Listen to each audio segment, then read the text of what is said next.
Media थोड़ा सा क्या होता है ना, आप लोग किसी भी बात को इस प्रकार से प्रस्तुत कर देते हैं कि वो सामने वाला अपने आप अपराधी बन जाता है। और वेद ये नहीं कहते हिंदू बनो, सिख बनो, मुसलमान बनो, ईसाई बनो।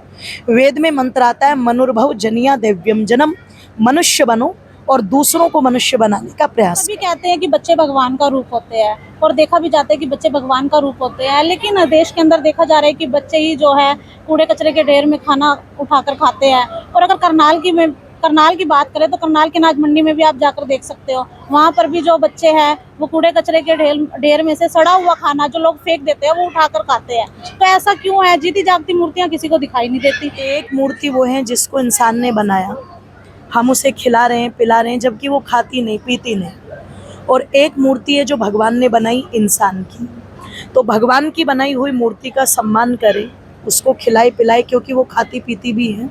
सब हमारे लिए, समाज के लिए क्या जरूरी है? धर्म, शिक्षा, रोजगार या रोटी? धर्म कोई तिलक लगाने का नाम नहीं है, कंठी माला पहनने का नाम नहीं है। धारणात धर्म इत्याहु, जिससे आचरण को पवित्र बना सके, वही धर्म है। और धर्म ही शिक्षा। तो ये देश भगत सिंह के सपनों का देश नहीं था।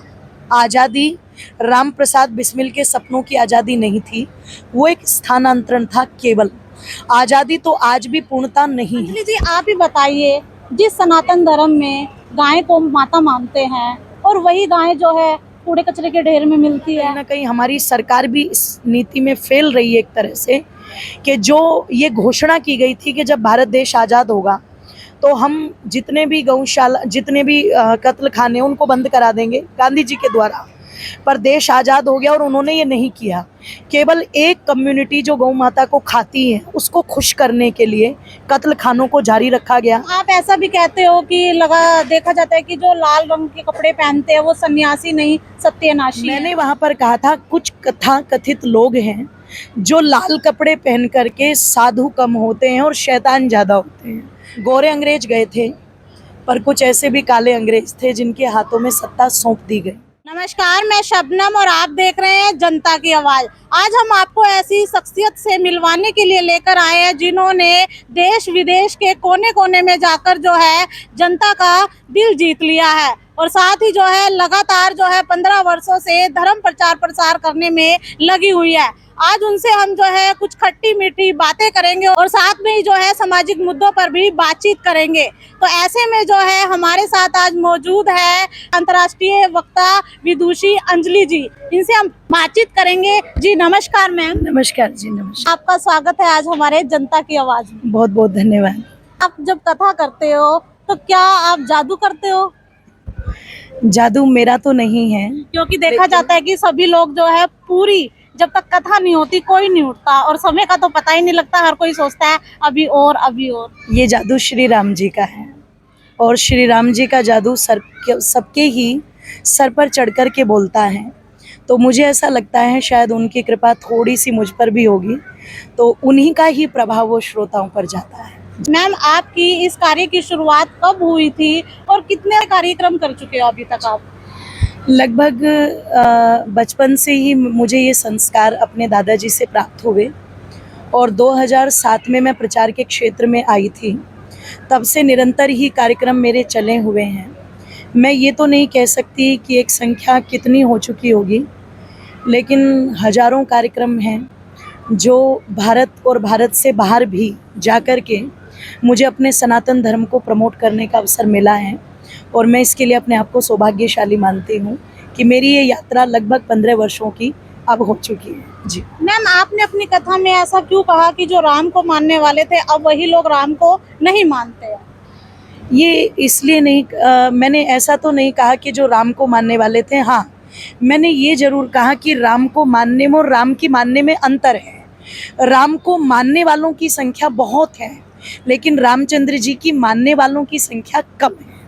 उनके चित्र की पूजा लोग ज़्यादा करते हैं पर चरित्र को कम अपनाते हैं, जबकि श्री राम जी का चरित्र ही अपनाना उनकी वास्तविक पूजा है। मैम, आप हमेशा ये कहते आए हो कि आज के समय में देखा जा रहा है कि जो रिश्तों को कलंकित कर रहा है वो देवर भाभी का रिश्ता ही है जो कलंकित कर रहा है, तो ऐसा क्यों कहा? वैसे तो अगर देखा जाए समाज में अपराध की प्रवृत्ति जब बढ़ती है और इस प्रकार की जो चरित्रहीन मर्यादाएं पनपती हैं, तो मैं समझती हूँ उसमें सभी रिश्ते कलंकित होते हैं। लेकिन जिस समय लक्ष्मण जी का संवाद आया था और लक्ष्मण जी ने ये बात कही कि मैंने आज तक दृष्टि उठा करके भाभी को नहीं देखा, इसलिए मैं उनके चेहरे के किसी भी गहने को नहीं जानता, कानों में, गलों में या हाथ में। मैं केवल पैरों के नूपुरों को जानता हूँ जो वो नित्य प्रति पैरों में पहनती थी, और जब मैं पैर छूता था तो मेरी दृष्टि केवल पैरों पर होती थी। आज इस रिश्ते पर जिस समय होली का पर्व आता है तो आप देखोगे अधिकांशतः लोक गीतों में या हमारी लोक बातों में देवर भाभी के रिश्ते में एक ऐसे शब्दों का प्रयोग होता है जिसमें अश्लीलता होती है, जो कि भारतीय मर्यादा नहीं है। तो मुझे ये कहना पड़ा कि आज जिस रिश्ते को इतना कलंकित किया जाता है, आप रामायण काल में पढ़ के देखो तो वो रिश्ता देवर भाभी का नहीं, माँ बेटे का रिश्ता था। जी जी मैम, आप ऐसा भी कहते हो कि देखा जाता है कि जो लाल रंग के कपड़े पहनते हैं वो सन्यासी नहीं सत्यानाशी हैं।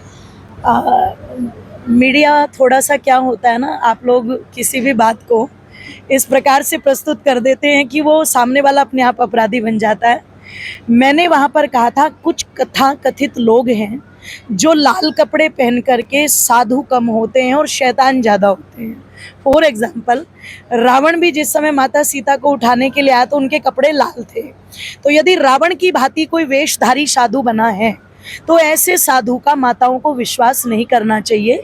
जो सच्चे विद्वान हैं, जो अच्छे विद्वान हैं, जो समाज का कल्याण कर रहे हैं, उन विद्वानों का सम्मान किया जाए। जो विद्वान नहीं है, केवल ढोंगी और पाखंडी है, उनका सम्मान नहीं होना चाहिए। जी अंजलि जी, आप हमेशा कहते आते हो कि आज के लोग जो है रावण को भी पीछे छोड़ चुके हैं। वो इसलिए कि रावण की कैद में भगवती माता सीता लगभग 14 महीने और कुछ दिनों तक रही, और वो जैसे गई थी वो वैसे ही लौट करके वापस आई हैं इतने वर्षों के बाद भी। जबकि रावण को राक्षस कहा जाता है, हालांकि वो ऋषियों के कुल में पैदा हुआ, लेकिन उन राक्षस में भी एक नियम हम ये देख रहे हैं कि सीता माता जैसी गई वैसी वापस आ गई। आज बहुत सारी घटनाएं समाज के अंदर ऐसी घटी हैं कि तथाकथित धर्मात्माओं ने पता नहीं कितनी सीताओं को कहाँ गायब कर दिया, उनका पता तक भी नहीं चला। ऐसी घटनाओं से आप भी शायद मुझे लगता है परिचित नहीं होंगे, बहुत सारी घटनाएं इस प्रकार की घटी हैं। तो जब हम इन तथाकथित धर्मात्माओं को देखते हैं तो हमें लगता है वो उस समय का रावण भी इनसे ठीक था, क्योंकि राजस्थान में एक पति अपनी पत्नी को स्वयं निर्वस्त्र घुमा रहा है, तो क्या वो रावण से अधिक नहीं है ना? कोई लड़की मना कर दे और तुरंत उसके मुंह पर एसिड फेंक दिया जाता है या उसको मार दिया जाता है, निर्भया जैसे कांड जो हो रहे हैं, तो क्या ये रावण से कम है?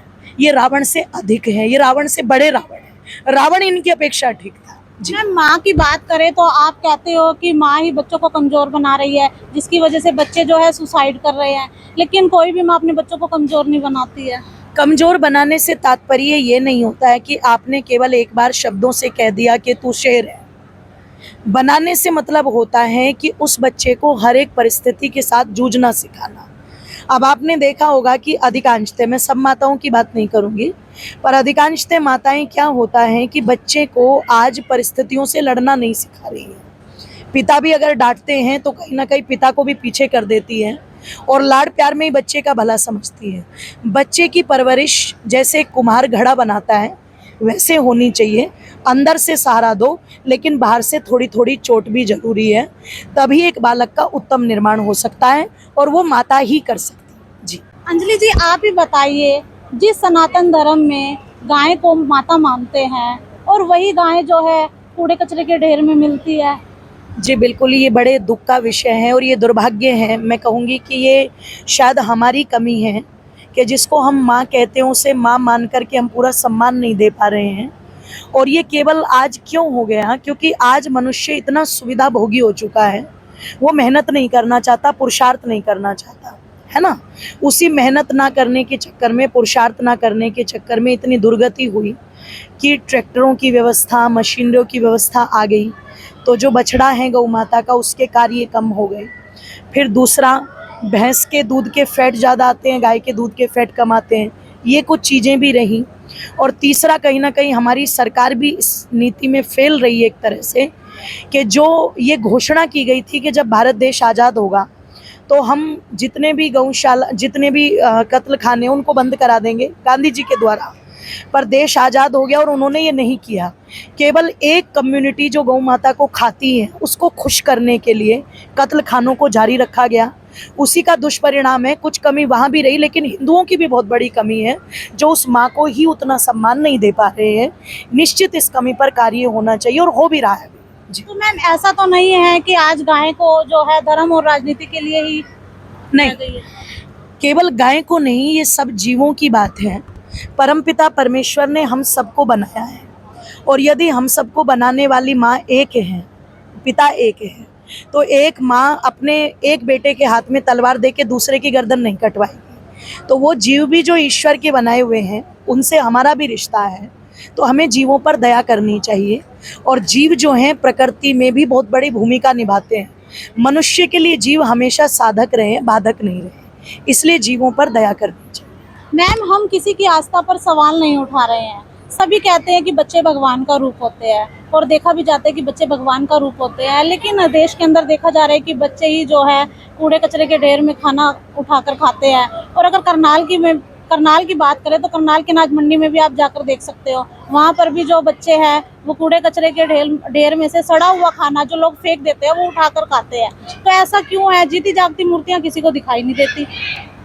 देखिए, इस पर तो मैं बहुत बोलती हूँ कि एक मूर्ति वो है जिसको इंसान ने बनाया, हम उसे खिला रहे हैं, पिला रहे हैं, जबकि वो खाती नहीं, पीती नहीं। और एक मूर्ति है जो भगवान ने बनाई इंसान की, तो भगवान की बनाई हुई मूर्ति का सम्मान करें, उसको खिलाए पिलाए, क्योंकि वो खाती पीती भी है, सब चीज़ें, तो निश्चित उसका सम्मान होना चाहिए। लेकिन इसके पीछे कई सारे षड्यंत्र भी हैं, क्योंकि आज तो सरकार हर जगह ही राशन पहुंचा रही है, हर जगह ही चीज़ें पहुंचा रही है, पर कहीं ना कहीं इसमें बहुत सारे इस प्रकार की भी कुछ आपराधिक प्रवृत्तियां शामिल हैं जो बच्चों को पकड़ती भी हैं, उनसे ज़बरदस्ती भीख भी मंगवाती है। अब जो बालक दिन भर भीख मांग रहा है और मान लीजिए वो किसी के दबाव में आकर के ऐसा कार्य कर रहा है, तो निश्चित वो उसके साथ में वो घटना घटेगी कि वो कूड़े से खाएगा, वो चीज़ें वहाँ पर संभव हैं। तो इसमें दोनों ही बातें हैं, कुछ गरीबी में भी ऐसा करते हैं, लेकिन कुछ के पीछे षड्यंत्र भी है। मैम एक बात बताइए कि हमारे लिए, समाज के लिए क्या जरूरी है? धर्म, शिक्षा, रोजगार या रोटी?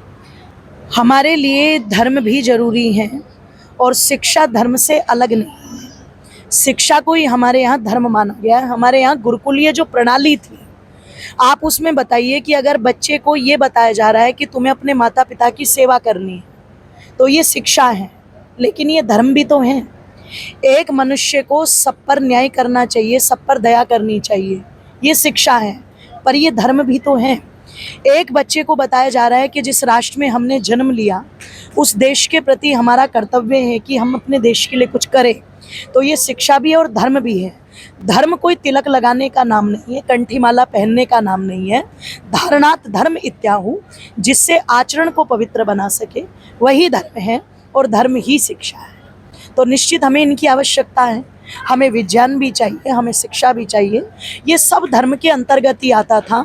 ये दुर्भाग्य है कि महाभारत के बाद लोगों ने मत संप्रदायों को धर्म समझ लिया। मैम अंत में आप एक बात बताइए कि आप में इतनी एनर्जी कहाँ से आती है? बिना थके, बिना रुके, बिना ब्रेक लिए आप जो है लगातार कथा करती जाती है और कार्यक्रम में जो है बहुत ही आनंद आता है। ये ताकत अध्यात्म की है, ये ताकत जो सुबह शाम ईश्वर का ध्यान करते हैं उसकी है, ये ताकत सात्विक भोजन की है, और सबसे बड़ी मैं ये मानती हूँ कि जब आप जैसों की प्रेरणाएं और शुभकामनाएं मिलती हैं तो ये ताकत उसकी। वीडियो को शेयर भी जरूर करते रहिएगा। और आज हमारे साथ जो है अंतर्राष्ट्रीय वक्ता विदुषी अंजलि जी मौजूद थी, जो लगातार जो है देश नहीं विदेशों तक जा रही है और किस तरह से जो है कार्यक्रम करती हुई नजर आती है। कुछ खट्टी कुछ मीठी बातें इनसे की, सामाजिक मुद्दों पर चर्चा भी की, और आप भी कमेंट करके जरूर बताइए कि हम सबके लिए क्या जरूरी है, शिक्षा, रोजगार या रोटी या धर्म। आप भी कमेंट में जरूर बताइएगा। इसी के साथ जय हिंद, जय भारत।